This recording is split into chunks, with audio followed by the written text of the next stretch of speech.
Hello and welcome, this is Dawn. For today's video, I've got a couple of cards to share with you that all feature ink blending and glittered embossing powder. Glittered embossing powder is a great way to add that little extra something to even the most simple designs. All the cards are also going to feature our new ONWARD and UPWARD stamp set. This is a great gender-neutral encouragement sentiment set that's ambiguous enough to cover many occasions. Now today's video is a little more haphazard. I just turned on the camera and started kind of exploring some ideas. So it's going to seem a little disjointed maybe, but I'm going to try to splice it all together to where it makes sense. So for this first card, I'm creating a striped glittered background. I'm using Post-it removable labeling tape. I love this stuff for masking. It's got just enough tack that it holds in place well, but you can use it several times. And I'm using this in conjunction with the grid mat underneath to make sure that my stripes are straight and that they are evenly sized. So I will mask off and reveal 2 squares at a time to ink blend each of my stripes. For my colors on this card, I'm using our Pure Color dye ink in Sweet Nectar, Wild Mango, Last Leaf, Falling for Blue, and Silver Lining. For the blending today, I'm using the new Tailored Expressions blending brushes. Now, I'm not going to pretend like these brushes in general aren't controversial. I can read. I hang out on the internet. They're controversial. So let me just be clear, this is not a review. I don't do reviews as a brand owner. I don't even think that anyone would believe or trust a brand owner reviewing other brands anyway, no matter how honest we were. I will say this, you will only see me using on video things that I like. And just because you don't see it in a video doesn't mean I don't like it. It could mean that I have not tried it. So many of the other brand owners in this industry are actually my personal friends. So there's no weird competition. There's healthy competition, but there is no animosity between us. Let's put it that way. Now, the blending brushes. Do I like them? I'm using them, so of course I like them. Do I think that they're going to replace my blending sponges? No. I don't have an issue with my blending sponges. I'm able to get a nice even blend. I like them when I need to put down a lot of color really fast. I like these when I want to do a soft blend, or I want to make a very gradual blend from a deep color all the way out to white. This is where these work their magic. Now, my mom cannot get a smooth blend with the blender sponges to save her life. So I let her try these and she was able to get a smooth blend first time, no problem. She loves them. Now, my theory on that is the materials. So the sponge and the paper, those two materials, you put them together, there is drag, there is friction. So unless you have a super light touch, it's really hard to get that smooth blend. And as you're rubbing that sponge across the paper, parts are going to drag or hit heavier, and that's where you're going to get those marks or those demarcation marks of color. Now, with the blender brushes, there are so many bristles and they're so tightly packed and they have this silky smooth texture. The main thing that I noticed was how they glide across the paper. So you've got that, there's no friction, they just glide. Paired with all of those tightly packed bristles coated with ink, you're going to get the most even dispersion of ink in the most effortless glide. So you really cannot go wrong with them. I do really love them. Now, what made me jump on the blender brush bandwagon, like I said, I'm an if it ain't broke, don't fix it kind of girl. Wasn't having a problem with my sponges. Not gonna lie, you guys, it was all about the packaging. Genius. Take a product that works well and make it beautiful. Bingo. Crafters just rejoice. Not only does it work, it looks pretty sitting out in my craft room. So yes, these have a spot in my craft room, and yes, they will get used.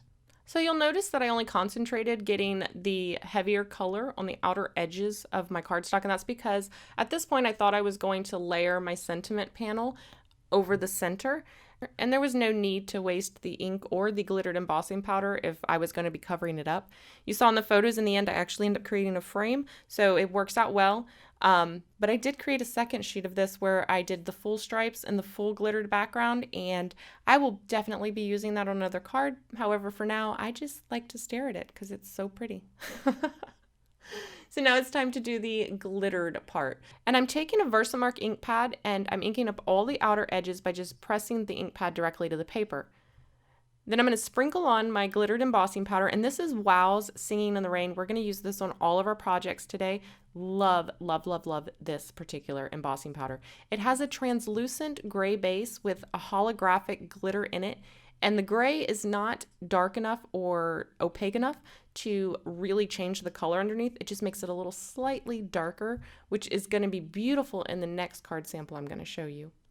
I let my heat gun heat up for a couple of seconds here before I brought it to the paper, and then we're just going to melt all of that embossing powder, and the embossing powder is going to trap that glitter in place. And I love this stuff, you guys. Look at that sparkle. It just adds just the right amount of oomph without being too busy. You know what I mean? Now, to make the sentiment, I wanted to do some rainbow stamping. So I'm starting off with that same Sweet Nectar. I'm going to ink up the top portion of my stamp, and then I'm going to use a microfiber cloth to just soften up that edge. I'm going to stamp that down, and then I'm going to go into the Wild Mango. Now here I'm tilting the pad at a slight angle, so I'm only using the edge, and I'm moving up and down to ink as much or as little of the stamp as I want. Again, I'll use that microfiber cloth to soften up the edge so that when I go to stamp the next color, the transition will be a little softer. I won't have any of those hard lines, that hard delineation of color. Now I'm inking it up with the last leaf. Again, softening the top and bottom edge. And then I'll finish up the final line with that Falling for Blue. This is one of those perfect techniques for these larger word art sentiments. You could do it with the rainbow colors, or you could do it with an ombre of colors. Really, it's up to you. You could do each line of text with a different color as well, and that looks really pretty. So I wanted to cover the words with a layer of glitter as well, so I'm going ahead and stamping over this with Versamark ink, and then I will pour on that same Singing in the Rain embossing powder and go ahead and melt that. This is just going to add a really fun sparkly overlay to the text as well that's going to match what will eventually be our glittered frame. And you can see in the still photos that subtle shimmer that it adds to the text. I love the way this looks. Okay, so for the next card, we're going to do another ink blended background, but this time we're going to stamp a glittered pattern over top. Again, I'm going to start by creating my ink blended background, and for brevity's sake, I have sped this video up quite a bit. According to the footage, it took me about 15 minutes to ink blend the background. What I wanted to do was create a starburst rainbow background. And for this particular color combo, I'm using our Gala Red, Wild Mango, Last Leaf, Falling for Blue, and Cockleshell. This is my favorite rainbow color combo. It's a little more sophisticated than your primary colors, and they just have this vibrant glow about them that I love. I do end up going over this with a second layer of ink just to deepen and intensify that color. And at that point, it's going to look a little uneven, and that's because, one, I'm working on our white cardstock, which has a little more tooth than, say, Nina Solar White, which means it absorbs more ink, and I'm applying a lot of ink. That means that the paper is getting saturated with ink. So as our inks dry, I like to refer to it as self-leveling. They completely smooth out to this solid, even finish, and it is just beautiful. Now with the first layer of color, I was just concentrating on getting those blocks of color laid down. And then with the second layer, I'm going to come back in and concentrate and work on those blends. So where the yellow and the red meets, I'm going to make sure that I have a good blend and create orange. And likewise, where each color meets, I'm going to concentrate on blending those two so that I get that seamless transition. Now I've added a lot of ink to this paper, so I'm going to give it ample time to dry so that when I go to do my heat embossing, I don't get stray embossing powder everywhere. I've already tested this and we're good to go. I'm loading it into my mini Misty, and I'm going to use our big top background to do a little bit of stamping. I'm going to treat my cardstock with an embossing buddy bag, and then I'm going to ink my stamp up with Versamark ink. You guys know this is just a clear sticky ink that allows the embossing powder to stick to it. Make sure you get a good impression, and then we're going to sprinkle that same Wow Singing in the Rain glittered embossing powder over top. Knock off the excess and then heat set it. I like to let my heat tool heat up for about 15 seconds before bringing it to the paper. This makes it just melt a little faster and reduces the amount of warping. So now we're going to repeat the same thing. I'm going to flip the cardstock loaded into the Mini Misty in the exact same spot. Again, ink it up with that Versamark ink, sprinkle on my embossing powder, and then heat set it. This is going to give me that beautiful sparkly starburst in the background. And I will show you the finished card at the end, but now we're going to jump into another way to use this glittered embossing powder. We're sticking with the rainbow theme, and we're going to do some soft ink blending in the background and create some glittered accents. So I've taken a piece of Tim Holtz watercolor cardstock and I've trimmed that down using our Sunshine Layers die. I'm going to add a little bit of ink blending to the very background center of the card. For this, I'm using Broken China Distress Ink by Tim Holtz. And I'm just adding a very, very light wash of color to the background. This is where these blending brushes really shine. They allow you to get the most soft blend so that you can just add a hint of color and it's all beautifully blended out. Although that doesn't really matter today because I am going to be adding water to this to add that distressed look in the background. Mainly, I'm concentrating on adding water to the edges so that this color will bleed out. And then I'm going to add some drops of water to the very center, and then I'll use a paper towel to pick up any excess. And while that dries, I'm going to use the other dies from the Sending Sunshine die to die cut these clouds in a rainbow from our white cardstock. And you'll notice that the rainbow doesn't cut fully out. There's a couple reasons I designed this that way. One is I wanted to be able to do the off the edge cutting if I wanted to, and all of those pieces would stay in place. Two, I didn't want them to fall apart and get lost in my crafting space. When you're ready to adhere them, you would just take your straight edge, cut straight across the bottom, and they would all come out. However, in this particular instance, I've left a little piece at the edge intact, and that will hold all of my rainbow pieces together because I'm not going to cut these from colored cardstock. I'm going to color them with Copic markers.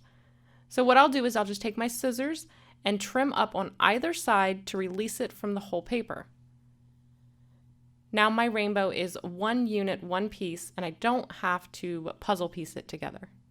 Now to color each of the bands of the rainbow, I'm going to take a scratch piece of paper there, stick it up underneath the current band that I'm working on, and then I'll just use the brush tip of my Copic marker to color in each band. The scratch paper protects each of the bands underneath so that I don't get any color transfer. I finish off the top edge of each of the bands, and then when I'm ready to move to the next color, I'll just take that scratch piece of cardstock and slip it under the new band. And I just continued this with each of the bands of the rainbow until they were all colored. And now it's time to add the sparkle. Now I wanted to cover the entire surface of each of these little embellishments with that glittered embossing powder. And the easiest way that I found is to use that Post-it tape and just adhere each of those to the Post-it tape. This will hold them down, hold them in place so that I can apply the Versamark ink and then apply the embossing powder. It also gives me something to hold on to while I'm melting that embossing powder so I don't burn my fingers. And once that's all melted, this is easy to release from that Post-it tape again because it's low tack. It's strong enough to hold it in place, but low tack enough to easily remove them. And look at that sparkle. This is one of my favorite ways to use the glittered embossing powder. Love it. Okay, so now it's time to do the sentiment. And for that, I want to split the sentiment. I want it to have one portion of the sentiment, I want the rainbow to be in the middle, and then I want to finish the sentiment. Now this is all together on one stamp, but we can easily break this apart by doing some masking. So what I'm doing is I'm masking off the bottom half of this sentiment. So the top half is going to say, this isn't the end. And then we're going to have the rainbow, and then it'll say, it's just the beginning. So I've masked off that bottom half of that sentiment with that same Post-it tape, And now I'm inking up the top portion with our black ink. You want to make sure that you are completely covering the area you want to stamp, but not putting so much ink that you might bleed through the Post-it. I did add 2 layers just to be safe. So I'm going to stamp that down, and then I'm going to replace, or I guess not replace, I'm going to place my rainbow there as a placeholder so that I can see where I want to line up the bottom half of the sentiment. Now before you do this part, you want to make sure that that stamp is very, very clean. What I usually do is I use a wet microfiber cloth to wipe off my stamp. Then I'll use some Ultra Clean or some Brutus Monroe stamp cleaner to clean the stamp, and then I'll wipe it again with the damp microfiber cloth. You want to make sure there's no residual ink on this stamp. So once you've got it in place, now you mask off the top half. Again, I'm using that same Post-it tape. I've flipped it over so that I'm using the clean side now. I'll cover up the top portion. Again, ink that up in my black ink. Remove the tape. Yes, I have forgotten to remove the mask before, guys. It's not pretty. So make sure you remove the mask, then just stamp down the rest of your sentiment. I used some scrapbook.com foam adhesive to adhere my rainbow and clouds right there in between in that little gap that I left. So let's take a quick look at all of the finished cards. Now to help give us a better view of the glitter here in the final shots, I am shining my iPhone flashlight on each of the projects. This just helps the glitter to show up. To finish off this card, I mounted it to an A2 top folding dove gray card base and then finished it off with a few sequins from Pretty Pink Posh. Now for the starburst or the sunburst background one, I used the same trick as I did on the previous card. So I masked off the bottom half of the sentiment and stamped it in yellow, then masked off the top half and stamped it in green, and then I stamped it one more time in blue on a separate piece, and I used the Onward and Upward die to die cut out the little banner flags there. I then die cut the entire sentiment using our hexagon stackers dies. Now this is another very simple yet impactful design. The only thing I did to finish this one off was use our 4-bar stitched rectangles dies to die cut a frame. I cut it several times, stacked them on top of each other, and that finished this one off. I love all of the shimmer and sparkle in this one as well. I like how the sentiment matches and mirrors that background. Now these final 2 cards, I didn't create them on camera, but I created them at the same time, so I wanted to share those as well.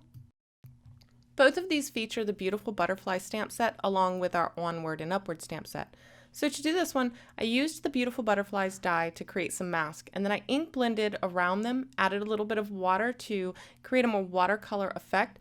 Then I used the outline stamps to stamp and glitter heat emboss those in the background. You can see all that delicate sparkle going on in the background. This one does not photograph or show on video as beautifully as it does in person. In person, it is just this beautiful sparkle. The sentiment, again, I stamped and then glitter heat embossed so that it would mimic the background. And then the final card is the most simple of all. I just used our dies to create my own stamps from Fun Foam, stamped the butterflies in the background, and then heat embossed those in white to do a resist. Then I used my distress inks to watercolor a nice ethereal background, die cut the centers out using our 4-bar stitched rectangles die, and then added a panel with my stamped and glittered sentiment underneath. Again, a super simple design, but having that sparkling sentiment really adds that wow factor. I hope you guys enjoyed today's video. Remember, if you have any questions about any of the supplies that I used today, you can find links to our blog in the description box below, as well as links to all of our other social media and to our store where you can find all of the featured W+9 products. As always, thank you so much for watching, and I will see you next time.